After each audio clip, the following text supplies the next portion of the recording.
I wanted to talk a little bit about who does my representative actually represent?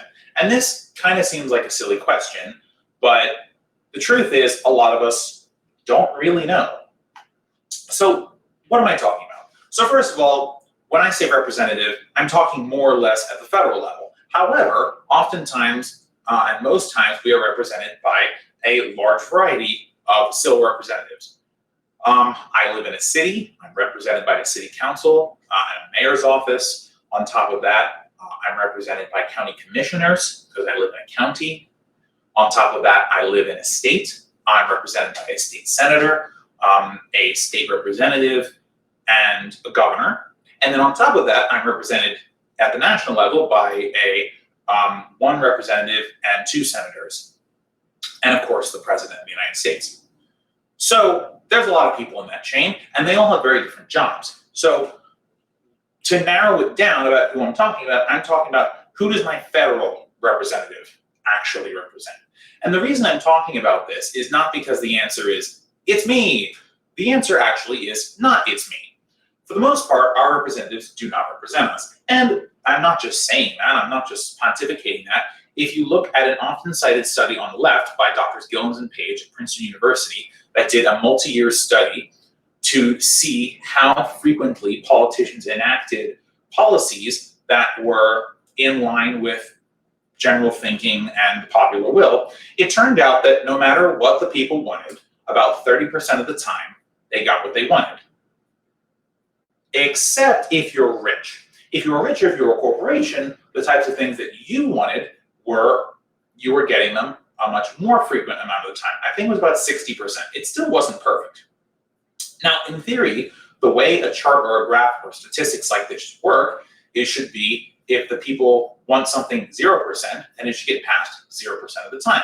And on the other side, if 100% of people want something, it should get passed 100% of the time, with natural gradations along the way, right?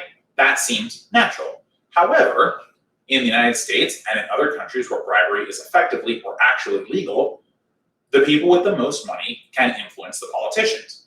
And they do this, in the United States, they do this by making campaign contributions. But in some countries, you can simply just give someone a bag of dough and say, hey, I want you to do this. And remember, a lot of times these relationships are not inherently malicious. I've talked about on the show before how big money interests get in the ear of politicians. It's not necessarily, here's a bunch of money, go do this thing. It's, I like you, I'll support you, go do good things, right? The person takes the money, they go and run, and while they're doing that, they're thinking about the person who gave them the money. What are their interests, right? Because in theory, you want to make sure that you keep that person happy because they're going to be likely funding you again in the future. So that's kind of part of the natural psychology of it. But then, of course, it goes a step further because that person then calls you or your chief of staff and says, hey, so this is what I want.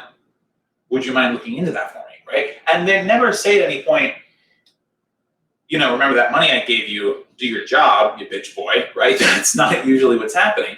But a lot of times they're either calling these people for more money, or they're going to fancy parties with them, or the donor is just picking up the phone and calling and saying, hey, I feel this particular way on an issue. And you're much more likely to pick up the phone for someone who's helped you. Forget the monetary part, right? Think about in your personal life. Are you more likely to pick up the phone for someone you haven't talked to in 10 years, or someone that helped you move or that helped you move house the other week? You're much more likely to answer the phone for that person, maybe because they provided pizza and beer while you did all the moving yourself. Who knows what it is, right? But essentially, as humans, we are more likely to respond to the will of people that we spend lots of time with, and people who help us do the things that we need, whether it's moving house or getting elected. Of course, in some countries, this is much more explicit and there's just, out and out bribery. But in the United States context, campaign contributions are how this happens. So just a reminder about how this all works. So when I say who does my representative actually represent, I'm not going to tell you who specifically my representative takes money from, but I'm going to tell you how you can find out how your representative takes money from. By the way, this isn't to say that my representative is immune from criticism. He is not. He takes lots of money from corporations, and I do not like him, but it is what it is. So there's this great website called opensecrets.org.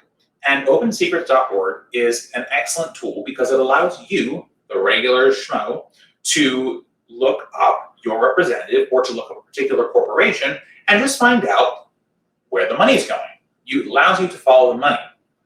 Once you do that, you can take a look at the types of decisions and policy prescriptions that your politician, that your local politician or your representative is advocating for, and see if the money's really affecting them. Now, I'm talking primarily about federal representatives because the federal government is a lot more visible to us. However, this issue is also endemic on the state level and oftentimes on the local level. And by the way, the smaller the race, the more influence that these big money donors have on individual politicians. I think the thing actually that's scariest about all of this is that if you do start to track the money and you start to see how these politicians are changing their beliefs or are altering their policy prescriptions based on the money they're taking, you'll notice something that's really worrying. The fact that our politicians can be bought for a really relatively small amount of money in the grand scheme of things. Many of these corporations are only giving a couple $1,000s, which doesn't sound like much, but in the context of a local or a representative or federal representative campaign can make a huge difference. Imagine if you're a state legislator and a corporation gives you $15,000. For the corporation, that's nothing. But for you, who's trying to raise money little bits at a time and is spending money almost as fast as you can bring it in, $15,000 all at once is a huge favor. Suddenly you're in office and you're thinking about the company that gave you the $15,000. They may not even ever call you to ask for anything, but are you going to be cognizant of their interests? What if it's an insurance company and you originally were talking about fighting for a public option or a national health type service? Are you going to be so inclined to push that agenda forward, knowing that this company, who by the way has never even talked to you except for to give you the money, is pretty much telling interest will be hurt if you actually pass this bill? These effects are why we have to ban money in politics generally. But until we do, the best way that we can stop politicians from taking money or get them to return the money they have taken is to hold them accountable. And the best way to do that is, one, follow people on YouTube and in the news who actively point out the corruption. There are lots of great organizations that do this.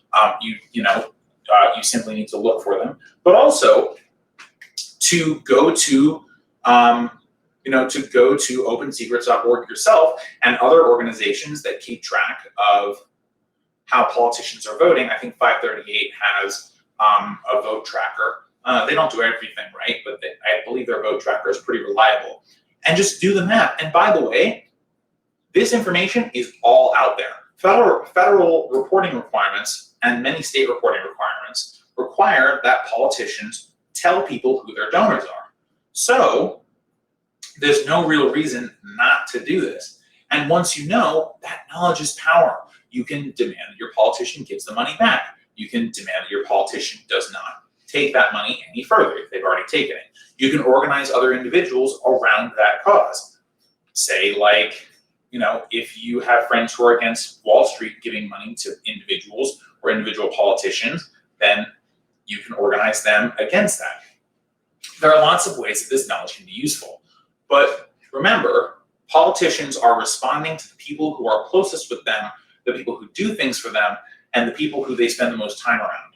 If you can make it, and especially using this information, that you or your group are the people or persons or organizations that they are harassed by the most, that they are bothered by the most, and the thing that you're bothering them about is taking money from corporations, you may actually get to convince them, just on a human level, that it's a bad idea.